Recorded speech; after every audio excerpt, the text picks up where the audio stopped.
دریافت فرمایا کہ سورہ ممتحنہ میں جو شرائط خواتین کی بیعت کے متعلق بیان کی گئی ہیں، کیا مردوں سے بھی حضور صلی اللہ علیہ وسلم انہی شرائط پر بیعت فرماتے تھے؟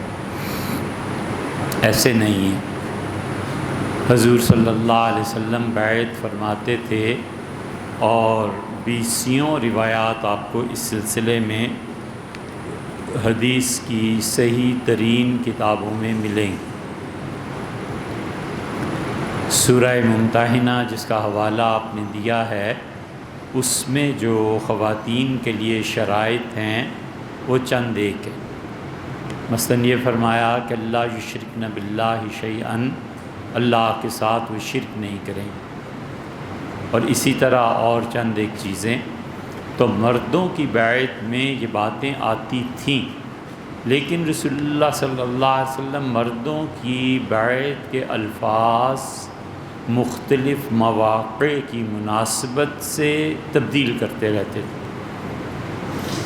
مثلا آپ نے فرمایا تم میں سے کوئی میرے ہاتھ پہ بیعت کرے اس بات پہ کہ اللہ یسأل احد، وہ کسی سے زندگی بھر سوال نہیں کرے گا۔ تو صحابہ رضی اللہ عنہ نے کہا اللہ کے رسول اس بات پر بیعت فرما لیجئے کہ ہم زندگی میں کسی کے سامنے ہاتھ نہیں پھیلائیں گے۔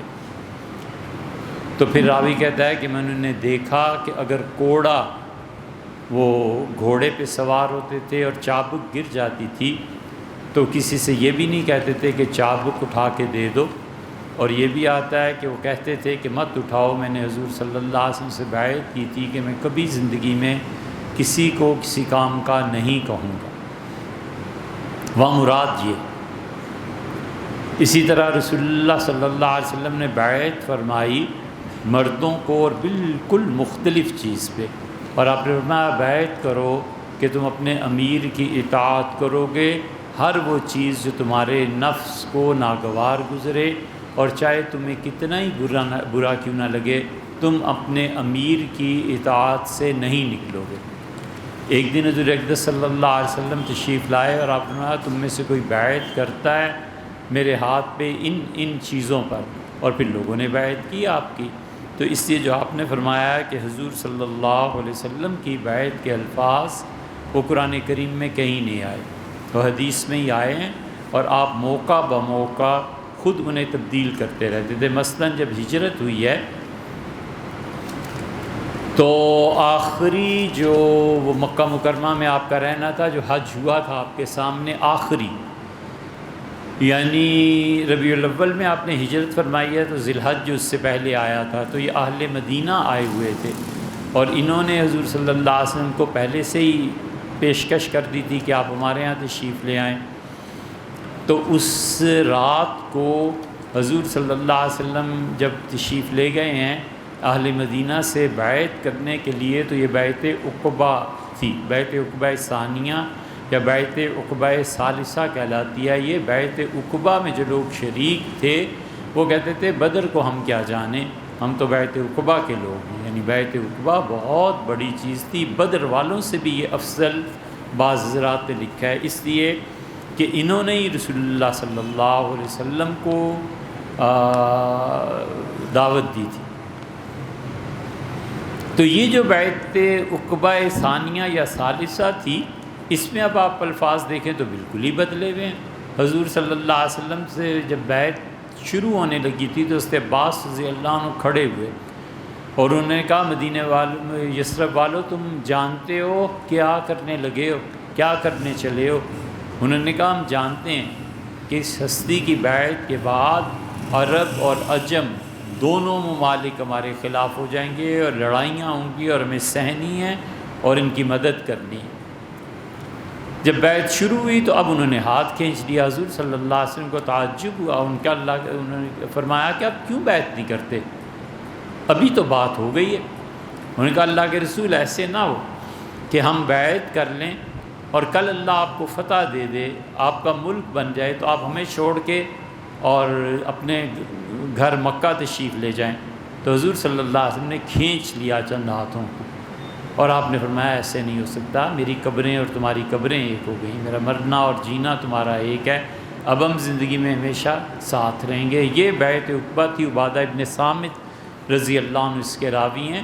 تو بہت سے صحابہ، یہ عمر بن العاص رضی اللہ عنہ کو بیعت فرمایا ہے، انہوں نے بیعت کے موقع پہ بھی ہاتھ ہٹا دیا۔ حضور صلی اللہ علیہ وسلم نے کہا کیوں عمر، کیا بات؟ ان کا اللہ کے رسول آپ مجھ سے وعدہ کریں کہ اس بیعت پہ اللہ میرے وہ تمام گناہ معاف کر دے گا جو میں آپ کی شان میں کہتا رہا ہوں، پچھلے بھی اور اگلے بھی۔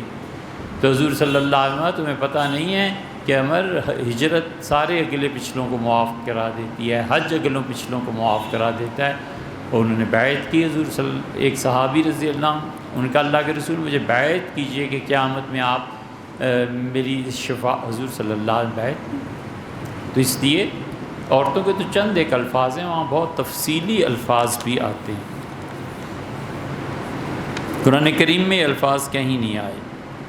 عورتوں کو کس طرح بیعت کرتے تھے حضور صلی اللہ علیہ وسلم کے دونوں طریقے تھے۔ کبھی تو نبی کریم صلی اللہ علیہ وسلم پانی میں لگن میں ہاتھ بھگو دیتے تھے،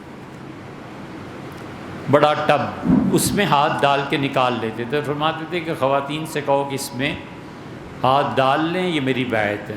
اور کبھی کبھی رسول اللہ صلی اللہ علیہ وسلم بیعت کرتے تھے کپڑا یا چادر، ایک سرا اپنے ہاتھ میں اور ایک سرا خواتین کی طرف پھینک دیتے تھے۔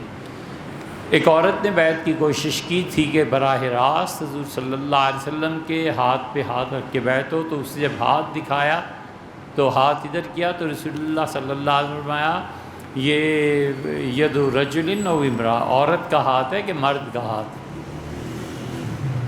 سے عرض کیا اللہ کے رسول میں عورت ہوں، یہ عورت کا ہاتھ ہے۔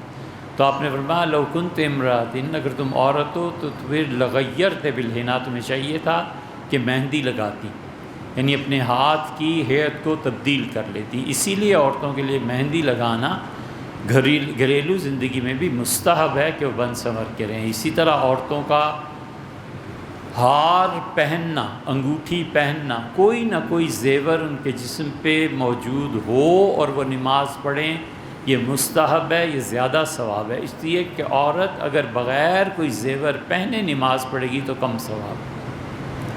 ام المومنین سے عائشہ رضی اللہ عنہ نے اپنی باندی کو دیکھا تو بغیر کسی زیور کے نماز پڑھ رہی تھی۔ غور فرمایا نہ اس کے ہاتھوں میں کچھ، نہ کانوں میں، نہ ناک میں، نہ گلے میں، تو فرمایا کہ اسے جب فارغ ہوئی تو فرمایا کہ تم زیور پہن کے نماز پڑھا کرو، حضور صلی اللہ علیہ وسلم یہ بتاتے تھے ہمیں۔ تو اس نے کہا کہ میرے پاس کوئی زیور ہی نہیں، تو فرمایا یہ رسی لے لو، گلے میں ڈال کے اس کی گرہ لگا لو تو یہ بھی ایک زیور ہی ہے۔